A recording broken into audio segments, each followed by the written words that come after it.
Isang karaniwang Lunes ng hapon, June 8, 2026, sa isang kilalang beach resort sa Dipakulaw, Aurora, maririnig ang tawanan at hiyawan ng isa sa pinakasikat na collegiate basketball team sa Pilipinas, ang Ateneo Blue Eagles. Narito sila para sa isang traditional na team building at conditioning activity. Puno ng pangarap, puno ng lakas ang mga batang atleta.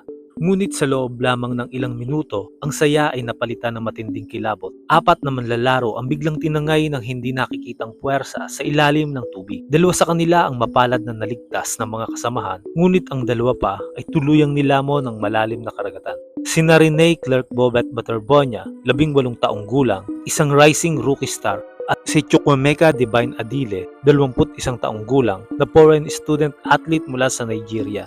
Upang maunawaan ang bigat ng kawalang ito, kilalanin muna natin kung sino ang dalawang kabataan. Si Rene Clark Baterbonia o kilala sa tawag na Bobet ay hindi ordinaryong manlalaro. Siya ang itinanghal na palarong pangbansa MVP noong taong 2025 matapos pamunuan ang Davao Region sa isang historic championship. Bago ang trahedya, katatapos lang niyang maglaro sa National Games sa Agusan del Sur. Siya ang simbolo ng pag-asa ng kanyang pamilyang nagmula sa kahirapan at ang kanyang pagpasok sa Ateneo ang itinuturing na simula ng katuparan ng kanyang mga pangarap. Sa kabilang dako, si Chukwemeka Divine Adile naman ay isang 6'10" Nigerian center. Kilala siya sa kanyang dedikasyon sa ilalim ng ring. Bago lumipat sa Ateneo para sa UAAP Season 88, pinungunahan muna niya ang New Era University Junior Team sa dalawang sunod na kampyonato sa NAA-SCU. Si Divine ay lumipad patungong Pilipinas, bitbit ang pangarap na maging isang professional na manlalaro upang tulungan ang kanyang pamilya sa kanilang bansa. Dalawang kampyon sa hardcourt, ngunit tinalo sila ng bagsik ng kalikasan. Ano nga ba ang nangyari nung hapong iyon? Ayon sa opisyal na pahayag mula sa pamunuan ng Ateneo de Manila University at ng lokal na pulis, tradisyonal ng kupunan ang magsagawa ng off-season team building. Ayon kay ADMU President Father Robert Yap, nangyayari ito noon pa mang panahon ni Coach Norman Black. At ito ang ikalimang pagkakataon na ginawa ito sa ilalim ni Coach Tap Baldwin. Bandang alas 2:30 ng hapon noong June 8, ang mga manlalaro ay dinala sa dalampasigan para sa isang tinatawag na conditioning exercise. Batay sa salaysay ng mga nakasaksi at coaching staff, ang mga manlalaro ay naglalakad lamang sa tubig na abot baywang o hita ang lalim malapit sa shoreline. Ngunit ang hindi nila alam, may nagtatagong panganib sa ilalim ng tila kalmadong tubig.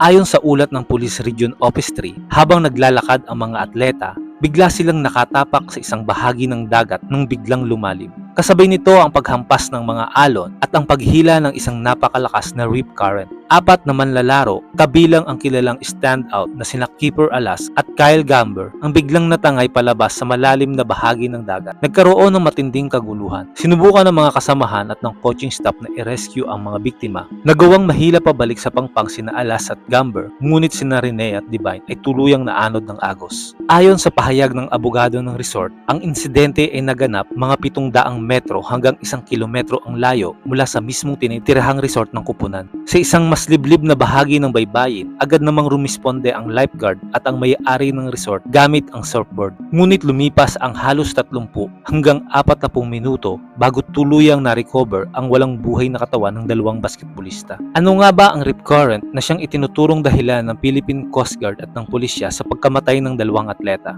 Ayon sa mga eksperto, ang rip current ay isang makitid, mabilis at napakalakas na agos ng tubig na bumabaybay mula sa pangpang pabalik sa malalim na bahagi ng dagat. Madalas itong tawagin na ilog sa loob ng dagat o rivers of the sea. Sobrang lakas ng puwersa nito na kaya nitong tangayin kahit ang pinakamalakas at bihasa na manlalangoy. Ang karaniwang pagkakamali ng maraming biktima ay ang pilit na paglangoy pabalik sa pangpang laban sa agos. Sa ganitong paraan, mabilis na napapagod ang isang tao hanggang siya ay malunod. Ayon sa Coast Guard, ang tamang paraan upang makaligtas kung ikaw ay nahuli ng rip current ay lumangoy ng pabalagbag o paralel sa baybayin. Huwag itong labanan. Hayaan mong dalhin ka nito sa dulo kung saan hihina ang agos tsaka lumiko pabalik sa pangpang. O kaya ay mag-floating na lamang at humingi ng saklolo. Ngunit para kina Rene at Divine na posibleng pagod na mula sa ehersisyo at sa biglaang pagkagulat sa ilalim ng tubig, tila naging imposible na ang makaligtas. Bagamat una nang idineklara ng Philippine National Police na ang pangyayari isang pure accident o purong aksidente, hindi dito nagtapos ang kwento. Ang publiko, lalo na ang pamilya ng biktima, ay nagsimulang magtanong ng mas malalim na katanungan. May kapabayaan nga ba sa sa panig ng universidad at ng coaching staff.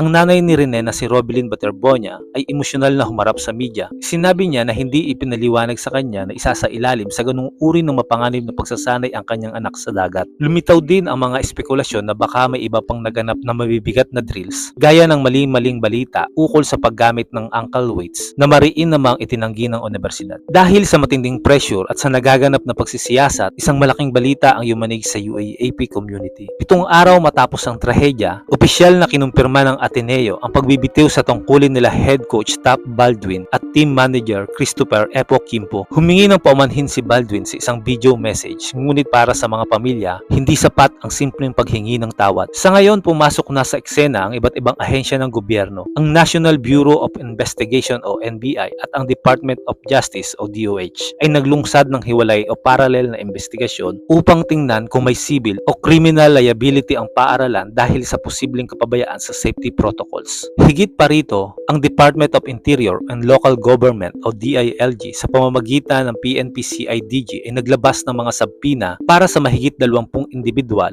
kabilang ang mga coach at natitirang manlalaro. Sinisiyasat din nila kung may paglabag sa Anti-Hazing Act of 2018 dahil sa uri ng training na naganap sa isang liblib na lugar. Naghain na rin ng resolusyon sa Senado at Kongreso upang magsagawa ng pagdinig ukol sa kaligtasan ng mga student athletes sa buong bansa. Ang trahedyang ito ay nag-iwan ng malalim na sugat hindi lamang sa Universidad ng Ateneo kundi sa buong komunidad ng palakasan sa Pilipinas. Palaala ito na sa likod ng kinang ng tropeyo, ng kasikatan ng mga atleta at ng tindi ng ensayo, ang buhay at kaligtasan ng bawat mag-aaral ang dapat na manatiling pinakamahalaga sa lahat. Sina Rene Clark Baterbonia at Chukwemeka Divine Adile ay hindi na muling makakatapak sa court. Ang kanilang mga pangarap ay tuluyan ng natangay ng agos ng aurora at ang tanging hiling ng kanilang mga naiwang pamilya ngayon ay ang buong katotohanan, pananagutan at higit sa lahat, hustisya. Ano ang inyong opinyon sa nangyaring ito? May kapabayan nga ba ang pamunuan? O ito ay isang hindi maiiwasang sakuna? Ibahagi ang inyong reaction sa comment section sa ibaba. Huwag kalimutang i-like ang video na ito at mag-subscribe sa ating channel para sa higit pang mga pagsusuri sa mga pinakamalaking kwento ng ating bansa. Hanggang sa muli, maraming salamat po.